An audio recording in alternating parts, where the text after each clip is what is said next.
My classmates and I learned the hard way years ago how indifferent American lawmakers can be when children are dying.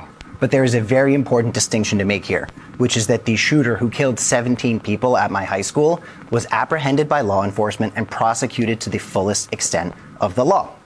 Over 105 children have been murdered by Israeli forces in Lebanon in just the past 10 days alone. And while people marched in the streets for my classmates, who is speaking for these children in Lebanon?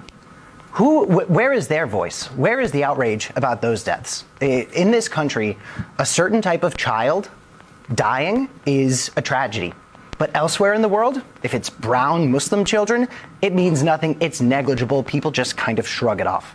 In the occupied West Bank last night, a child, a 5-year-old named Muhammad, and his brother Uthman, who is blind and has special needs, were shot in the head and face, this is reported by Reuters, along with their parents when they were coming home from Ramadan shopping.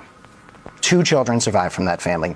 Siwar, a girl who I met when I was in the occupied West Bank, was hit by an Israeli settler on an ATV, and she got a head injury. I saw the pictures from the hospital. It was horrifying. An ambulance came to bring her to the hospital, which very often Israeli forces block ambulances, which is something that ICE does here, and she is okay. But seeing those images, it brings to mind Hind Rajab, a girl in Gaza who was blown up by Israeli forces while she was waiting for an ambulance that was also being blocked. So, look, I survived the Parkland shooting. I was there. I was also in Palestine, and I can promise you something. The feeling my classmates and I had of uncertainty, of maybe the next person we see is going to be the person who's going to shoot us dead, that is all the children in Palestine know. That is all they've known for their entire lives. And in America, the Parkland shooter is looked at as a villain.